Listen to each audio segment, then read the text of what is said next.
अरे क्या फिगर लेके आएंगे आप बिके हुए, लेखक महात्मा गांधी, आपका पूरा सोच बिका हुआ है। अरे महात्मा गांधी को छोड़े, टू नेशन थ्योरी, नवंबर 26 1938 मैगजीन का नाम, अरे महात्मा गांधी के पीछे क्यों छिपते हैं? और उन्होंने लिखा पैलेस्टीन बिलोंग्स के टू द लिए अरब। सी जिनपिंग, जिस तरह से इंग्लैंड इंग्लिश का है, फ्रांस फ्रेंच का है। अरे साहब यदि नॉलेज है तो किसको बंद करें, ये व्हाट्सएप मैसेज मत करें, ये एआई के बातें मत करें।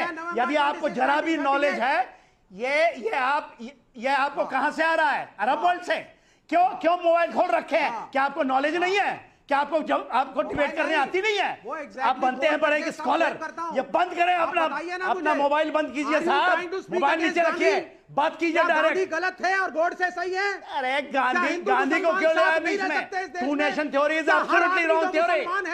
वो टेररिस्ट है। Nation theory is a flawed theory. जो इस देश का देश को बांटा है आपने और आप उसके गुणगान करते हो। टेररिस्ट है, आप गुणगान करते हैं। इस्लामिक्स एंड ऑल मुस्लिम्स, आप टेररिस्ट हैं, आप टेररिस्ट के हिस्सा हैं साहब। चाहते हो? नहीं देखिए, मुझे लगता है और with What kind of an army officer are you? आप एविल, एक्सिस ऑफ एविल, क्या आप हिस्सा हैं? आप हमास के साथ में खड़े हैं, हिजबुल्लाह के साथ में खड़े हैं, हूती के आप तो ताली बजा रहे थे हूती में।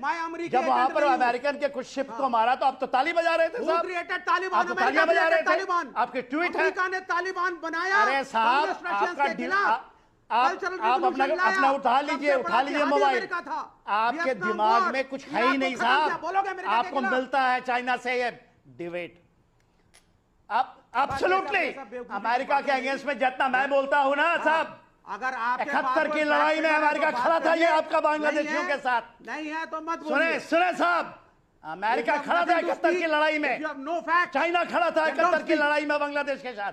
आज उसके आप कसीदे पढ़ रहे हैं। कहां से आ गया? आप कसीदे पढ़ते हैं ना साहब। मैंने वाजपेयी का नाम लिया है, मैंने नेहरू का नाम लिया है। मोबाइल उठा लीजिए, आपके मोबाइल नहीं है तो डिबेट ही नहीं कर पाएंगे आप।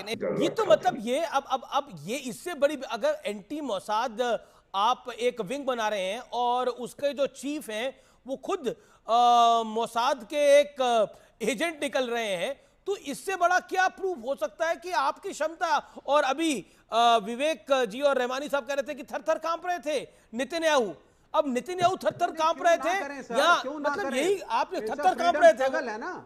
मतलब जो एंटी मोसाद विंग का चीफ था वो खुद मोसाद का एजेंट निकला है।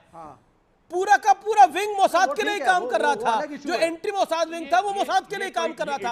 अब इसको साधारण भाषा में कहते हैं कि उन्हीं की लाठी से उन्हीं को मारना। साबित हुए। हाँ मैं बताता हूं आपको sir, I will counter this. देखिए, there is something called Chinese pearl. Deepak Vora sahab मेरी बात को शायद समझ चुके हैं। भारत एक चाइनीज पर्ल से सराउंडेड है और हमारे विदेश मंत्रालय को समझ नहीं आ रहा। भूटान, नेपाल, पता नहीं आपको क्यों लगता है कि हमारे विदेश मंत्रालय को कुछ समझ में नहीं आ रहा? सब कुछ आपको समझ में आ रहा है, पूरा विदेश मंत्रालय नहीं समझ रहा, विवेक श्रीवास्तव अकेला समझ रहा है।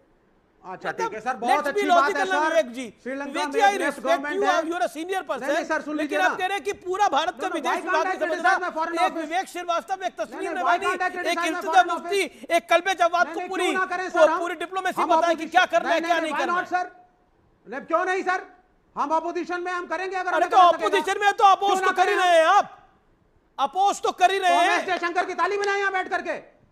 जयशंकर ताली बजाने के लिए नहीं बोल रहा, तो ना बोले हम। लेकिन ये तो मत बोलिए कि हमारे विदेश विभाग को पता नहीं है। आप विदेश मंत्री को कंडेम कर दीजिए, आपको करना है, आपका शगुन हो जाएगा। बता दीजिए, लेकिन पूरे विदेश मंत्रालय को भारत के पता नहीं है। I don't agree to it.